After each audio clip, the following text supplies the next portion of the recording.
Hello, everyone. Welcome back to another episode of the Craft of the Draft podcast. It's a pretty big week of football that has just passed. A few representative games, a big game for the girls on the weekend as well.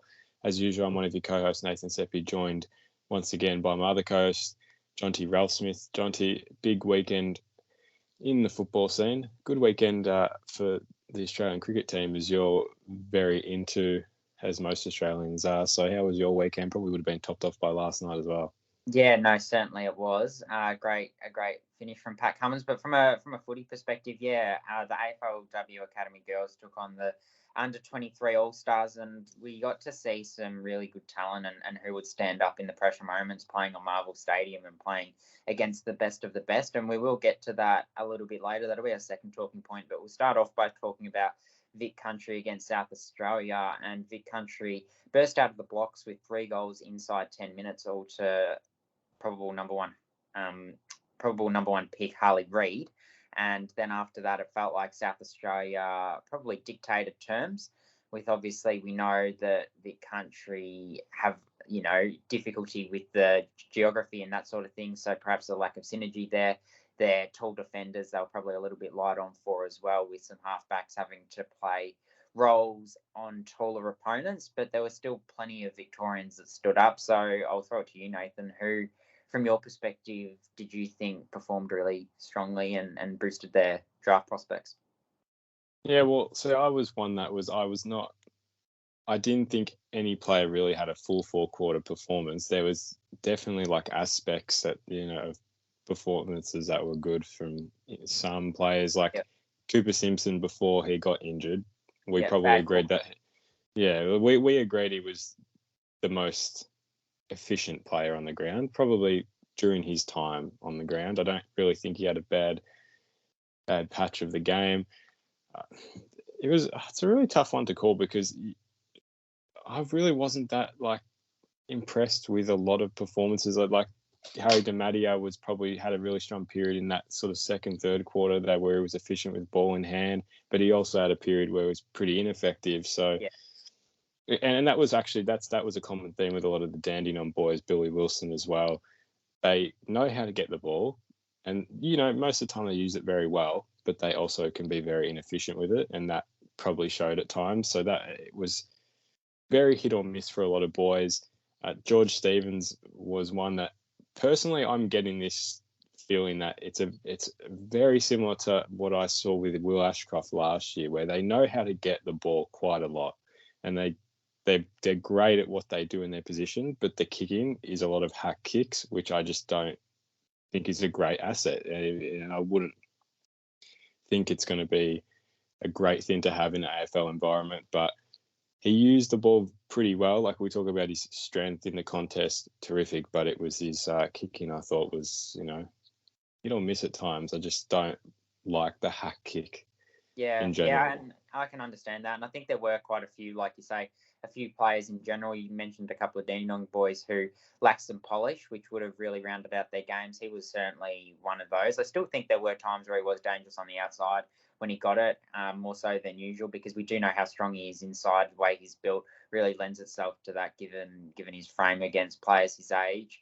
And you touch on Cooper Simpson. He suffered a bad corky, but luckily it was nothing more serious, because it did look like he hobbled off quite seriously in the second quarter. We didn't see him in the second half. I think the player that was best on from my perspective was probably Kobe Shipp.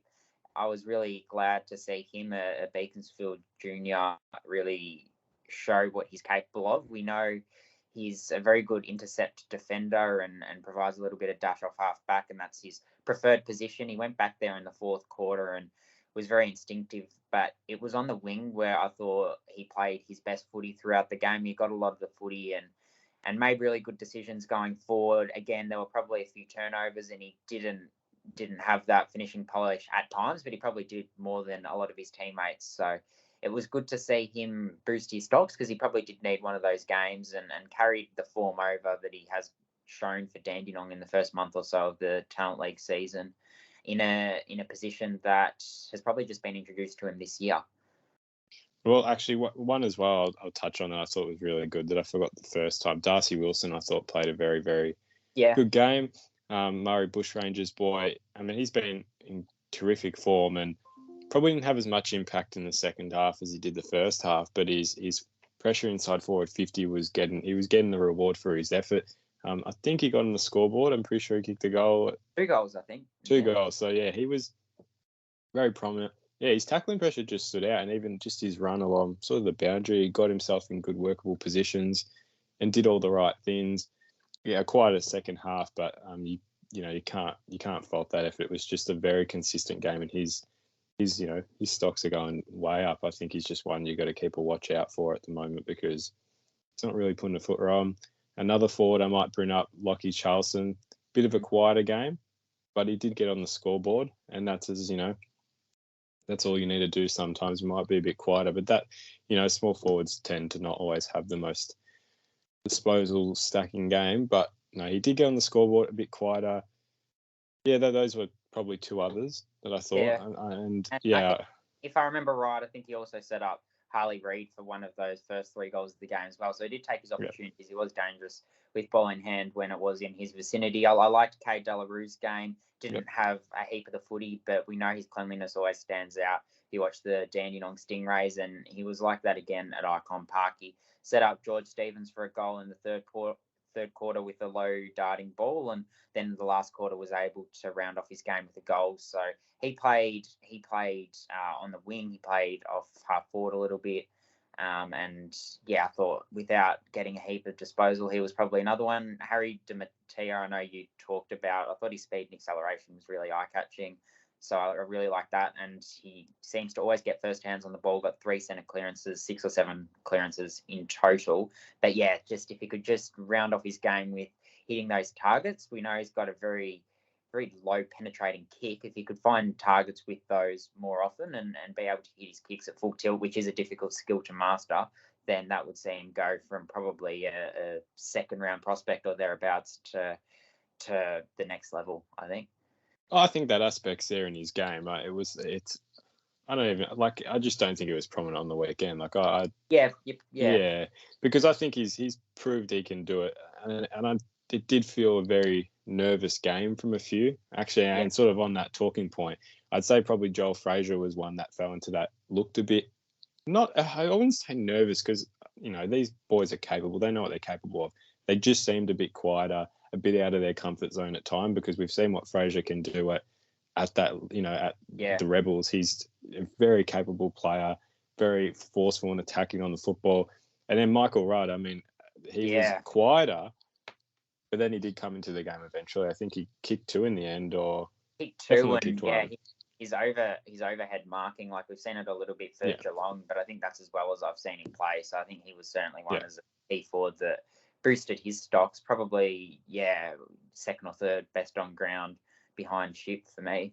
Yeah. I know. I'm looking through this. Kobe James was good in that. Yeah, had moments. Second half. Yeah. I definitely had some moments. Lamont Lawal was one we were probably a little bit more disappointed with. I think that probably wasn't the classiest game he could have had, and he still needs a bit more polish on his disposal because the athletic traits are there where he can bounce and run off half back. He's got a good jump, but it just wasn't really happening for him a lot. Same with Tom Anastasiopoulos. Frustrating for one that loves watching his football. He had some good moments, but he got unlucky in the sense that there was a really good moment in the first quarter where he'd had a bit of a handball over the top to a running forward, but it was out of bounds. And then he had a really good round down tackle, which was called high. It's like he was doing the right things, probably wasn't getting rewarded for them. But I think eventually his moment will come. I don't think it was a negative game by any means. It just wasn't probably exactly what he hoped for. Anyone else from your end? The other one I'll just bring up is Angus Hastie. I thought he had a few good glimpses in the game. Just took a couple of intercept marks, and provided that spark of halfback that we know he has. And he's one of, I think we've mentioned 6 or 7 halfbacks that they played. Obviously, we talked about Kobe Shoup, who played a lot on the wing, and there was also Oscar Ryan, Kobe James, Lamont Lawal, and some more that I'm forgetting off the top of my head. George Stevens can obviously play off halfback. I just wonder whether Vic Country would be better off sending someone like an Archer Reed back. He wasn't quite able to get into the game on the weekend, and we know how prominent he is as a forward. But we've seen Vic Metro do it with Logan Morris, sending him back, even though, you know, his upside is clearly as a forward, to then release those halfbacks to play better footy. Angus Hastie is a 189 centimetre player who we know provides that really good overlap, was having to play a key position role because of how many halfbacks were playing on the weekend. So I just wonder if there is the capacity to play another tall. I know they are a little bit light on down there, so that those players can be released and show what they can do from an offensive point of view. Billy Wilson and Lamont Lowell, a couple of other halfbacks. Yeah, no, for sure. And we don't talk about SA too often, but Tyler Welsh, wow, what a player he looks like he'll become in the next couple of years. I think is he next year's draft? Yeah, yep. Yeah, he kicked 4 or 5. Yeah. He was so impressive for SA, just looked very comfortable out there. So he's one to watch. As did Jack Deline. And I was having a chat to you, Nathan, about the fact that I think how well he played on the weekend just highlighted how well Matty Carroll played last week for the Sandringham Dragons, taking to just one disposal up to 3/4 time. So really shut him down well last week, but he was able to bounce back as all good players do. But unless there was anything else from your end on a Vic Country perspective, we'll move on to the AFLW Academy game now. They played against the Under-23 All-Stars. And the Under-23 All-Stars got up by 2 points. The AFLW Academy launched a little bit of a late charge with Alicia Pisano getting a goal with 3 minutes remaining in the game, which enabled them, was probably more 2 minutes remaining in the game, which enabled them one final slingshot to try to get it forward and overrun them, but they weren't able to do that. Ultimately, it was a tense tussle all day, and the league went back and forth. But yeah, certainly from both teams, there were quite a few talent leaguers who played and performed. We saw Brooke Smith from my point of view, and Chloe Adams were probably a couple of impressed, but I'll speak about them in a second. From your point of view, Nathan, who do you like? Yeah, well, I wasn't overly impressed with the standard. I thought it was, I was expecting a bit better. I thought it was a good display, but I don't think it really showcased how good some of these girls were. I think a lot of girls had their moments, but there just wasn't, I don't think there really was a 4/4 performance from anyone, which was a bit disappointing, but there was still definitely some great aspects. Yeah, Michaela Williams and Brooke Smith were probably the two for me that didn't really have a bad touch. Michaela Williamson, just really good inwards vision with her kicking. Her composure with the ball was good. Good run and carry, which she's shown at Dandenong level, but her run and carry on the wing is fantastic. And her kicking was hitting the targets when a lot of kicks were pretty inefficient on the day. She was hitting her targets. Brooke Smith, really good burst speed out of the stoppage. Really good tackle in front of, I think it was, the academy goal scorers, a really good tackle to force a turnover when I think they were going into an open goal. So she was those two were probably the most efficient on the day. I've got quite a few here, but I don't want to say everyone just because I think we want to go back and forth with it. But one I'll sort of segue to you as well, Lila Keck. Yeah. She was, she was fantastic. Her energy was on show. She brought out a celebration after the first goal that caught everyone's eye. But she just really lively around the stoppage, brought energy, burst speed, and she got rewarded. I think she kicked 1-2 in the end, so she could have got 2 or 3 goals, but she got on the scoreboard. But what was your reflection of her game as well? Yeah, I thought she led really well, as in her leading patterns were really strong. So that was something that was noticeable even when she wasn't used. She was still providing that lead that had to be defended, and that opened up her teammates at times. But certainly when the ball was in her vicinity, she was either applying that perceived pressure or opening up her teammates if she didn't have her hands on the ball herself. And she also played a little bit higher, got on the wing, and was able to be that link player going inside 50 for the AFLW Academy. So I did like her game. I thought it built on the strong Vic Country trial that she played, so she was certainly one from an AFLW Academy point of view that was quite strong. Yeah, you mentioned Michaela Williamson. She was obviously really good, and Alicia Pisano, we know how good she is. She wouldn't have had a lot of disposal, but every single time she had it, I reckon she probably had 9 or 10 touches, but every single touch she had, it felt like she was going to break the game open, kick a goal, or set up her opponent, set up her teammates. She Yeah. kicked 2 in the end, including that late one where she won a 1-on-1 in the goal square, went back and coolly converted it. So, you've seen a lot of her obviously at the Eastern Ranges, and she is going to be a talent at the next level. Well, she pushed up the ground as well, I noticed, and she was really clean with it. So, just so versatile. And, she took her opportunities as she always does. So, she was another one that was really fantastic. A couple in the second half for me that I thought had some good moments. Tanisha Kikoak, we've seen really good glimpses of it. Tassie, I thought she was a lot quieter in the first half. It was more the second half. She had a few good moments, some good defensive pressure. She nearly ran down. It was an academy player. I can't remember who it was, but nearly ran them down in the goal square to stop an open goal. Was just a bit too late, and they ran to an open goal. But her pressure, she knows she's instinctively a very strong player. So she had some good moments. Candice Belbin, really good contested, good in the air, good contested mark, and some good flair in her game as well. She loves to take the game on. Yeah. And then Lara Hausegger, probably a quieter game from her. Didn't really get to have her moment as much, but her kicking was on display. I thought she had some good kicks, and when she was getting the ball, they were hitting the target. So those were another 3 for me. Yeah, I'll mention a couple of defenders as well. Bianca Lyon, I thought, was a game that could quite easily have flown under the radar, but I know there were people that were quite pleased with what she showed. Probably her best game of the season playing in defence. She's been thrown around positionally at the Dandenong Stingrays, but has settled in the last few weeks behind the ball. And she was able to shut out her opponent and, was a threat aerially. We know how tall she is, and she was able to use that to her advantage. So I think she looks really comfortable down there now, and it was good to see her be able to shut down an opponent of the ilk that she did. Jess Vukic competed well in the ruck as well.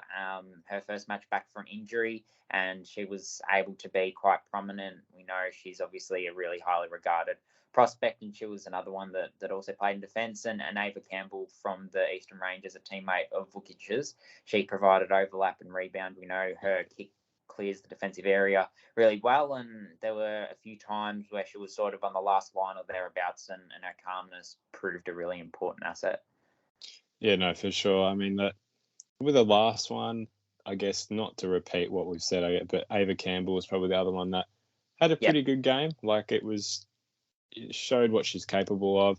Her rebounding out of defensive 50 was really good. She'd get in the right position. Her kicking probably let her down. Wasn't as effective with her kicking, but showing she knows how to get herself in positions. And her kicking's not always something that lets her down. So I think it was probably a one-off more than anything. And then just good ball use by hand in the second half, more notably, was using it well and allowing transition down the ground. So she was probably the last one for me. Chloe Adams was one as well. I had Ava Jordan, Georgia Clark, Lily Jordan, all others that I just noted. But that was probably my recap, and it was all good performances. I don't think there was anyone that really had a shocker of a game. Everyone showed their glimpses, and that's probably was the main thing that needed to come out of it.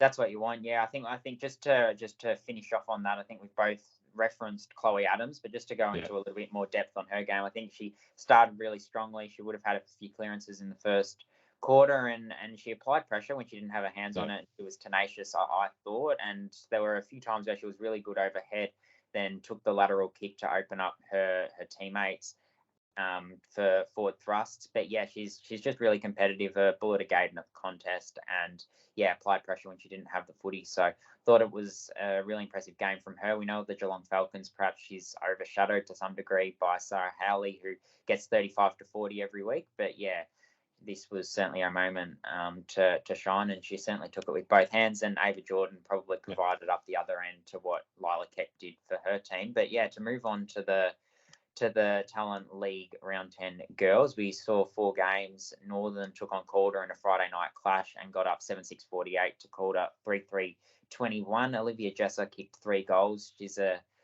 double bottom major, so good to see the double bottom majors shining.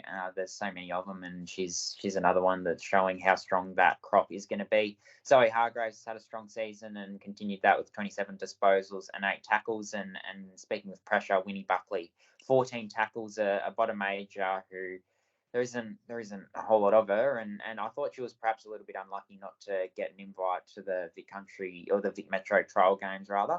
But yeah, she's played some really good footy for Northern both this year and last, and 23 disposals on the night for the Knights. I know you were at the double header. It was a blowy day on Saturday, I think, at all footy around the city or around the state. But yeah, in particular at Warraree Park, where Gippsland took on Tasmania and Eastern took on Oakley. We'll start with the Gippsland and Tasmania game. Gippsland going down 2-5-17 to Tassie 3-11-29. I know we're both intrigued about which way this one would go. Probably two very evenly matched teams, but Tassie just proving a little bit too strong. Nathan, who performed, and what did you make of that game?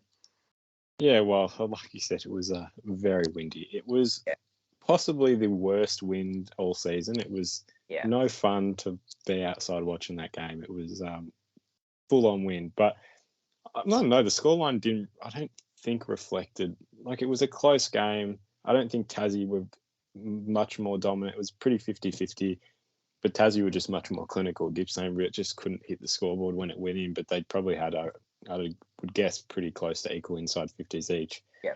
But Tassie, they just converted at the end of the day, and they held a bit of a lead throughout the whole game that Gippsland couldn't really edge back. So, Tassie got up in that, but some impressive. There were five players that impressed me that I just want to talk about. Jasmine Soden from the Gippsland Power, top disposal getter on the day with 30 touches.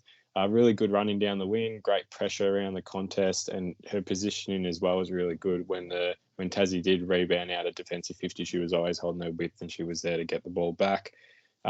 She was 0-4 on the day from scoring, so could have been an absolutely superb day for her, but still a really impressive performance. 11 tackles, 4 rebound 50s and 4 inside 50s. So a complete performance for her.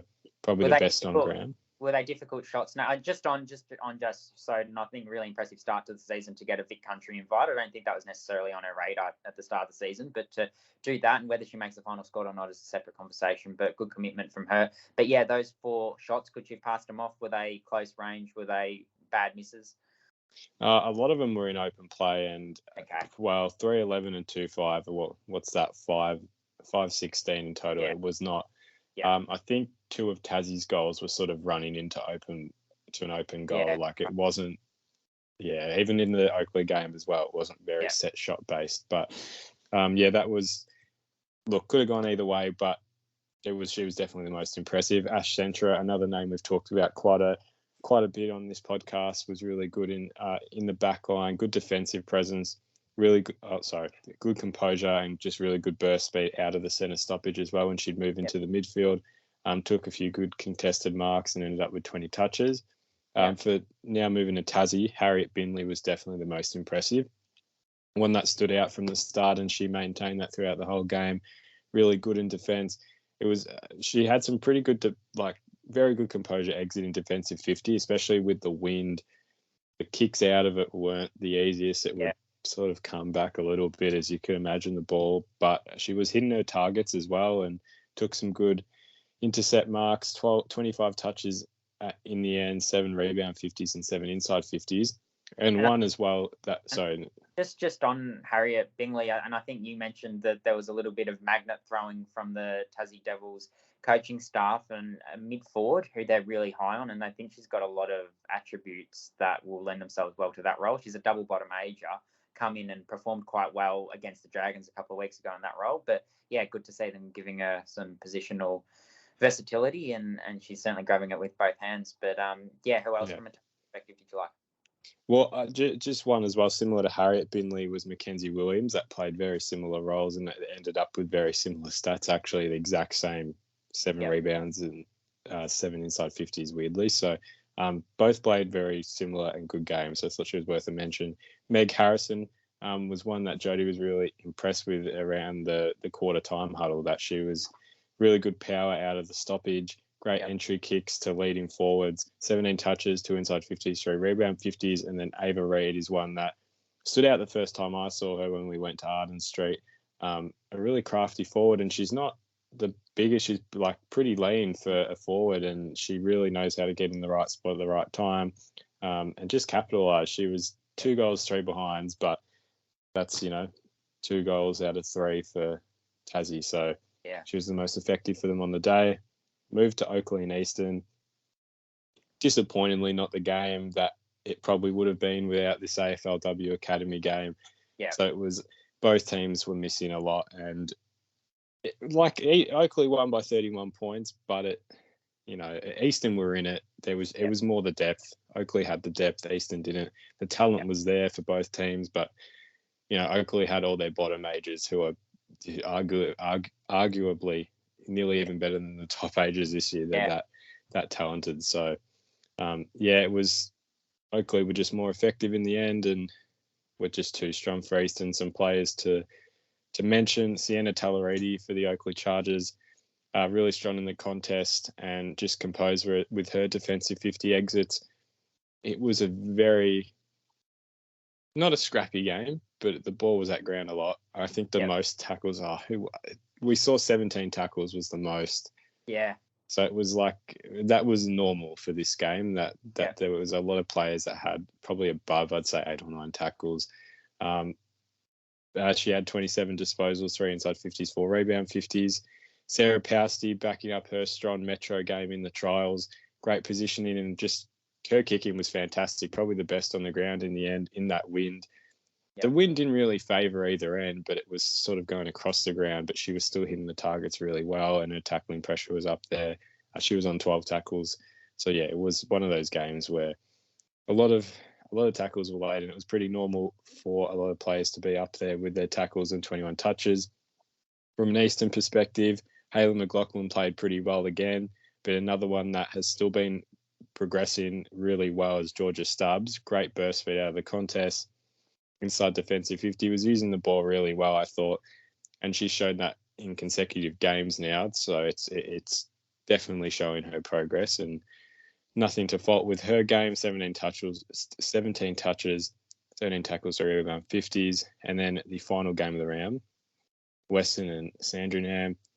We thought it would be a bit closer. I mean, personally, I thought Sandy would, they'd start the string on some wins, which looks like they are. But yeah, they dominated this game.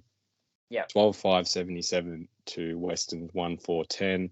Sophie Mackay had a terrific Metro trial game. Yeah. And we know what she's capable of. She'll be in next year's draft as father-daughter prospect. 28 touches, 3 goals, 8 inside 50s. A very complete game for her. Ruby Dale, ruckman for the Sandy Dragons. She's really needed to go forward and make an impact, and that's probably has been the next element of her game. Definitely did that. 2 goals, 17 hit-outs, doing it, up forward, and then making an impact in the ruck as well. Hitting Kira Galaminda. She's a terrific player. 2 goals, 4 tackles. Really quick, speedy forward who showed a lot of glimpses in the under-16s games last year, and she's definitely improving her game. She's fantastic to watch.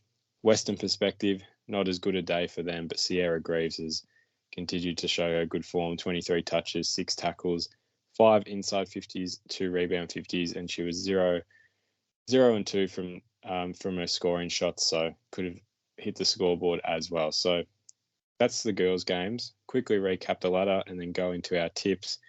Not many changes for the girls' ladders, really. Yeah. Oakley get a 1-game gap now, so they are ahead by 1 game. Eastern and Northern in second and third. Now, it's actually quite interesting for Calder and Sandy. I said this to you pre-show that Sandy do need a lot to go right for them to get into the top 4 for the Metro Conference. But Sandy played Gippy this week, which, spoiler for the tips, probably expect them to win it. Calder play Eastern, which you'd expect Eastern to win it. And then that would mean there's 1 game separating, and those 2 teams meet next week. So definitely a bit of it does spice things up a little bit. And then in the country conference, only 1 change is that Tassie leapfrog Dandenong by 1 game, but I'm not too sure if there's a game in hand there. But for now, that's how it stands. So tipping results, you had a much better week. Yeah, I think you got 3-1. So you're ahead by 5 now. It's a comfortable lead. I don't know if I can get that back. We'll see about it. But moves us to our tips. So let's move to the round 11 tips for the boys. We'll start with, on the Saturday, we have GWV and Dandenong at Mars Stadium. This will be a pretty close game. We'll be interested to see what sides do line up in the end. I'll back GWV. And I'm going to stick with Dandenong. I think on talent they should get it done. And then Eastern and Calder at Box Hill City Oval. I would say Eastern do need to bounce back after a pretty disappointing performance against the Western Jets. Calder in some good form. It's a tough one to pick. It is a tough one to pick based on what I saw them do against Western. I thought they'd be a lot more competitive, but I think the likes of Caleb Windsor and Cam Nyko have played some Vic Metro footy will be looking to lead their side to a victory. Well, I'll go against and I'll say Calder just to have one of each. And then Murray take on the Western Jets in Wangaratta. Murray have been in some good form. They've definitely come back after this community break and shown they're still capable of competing against the best.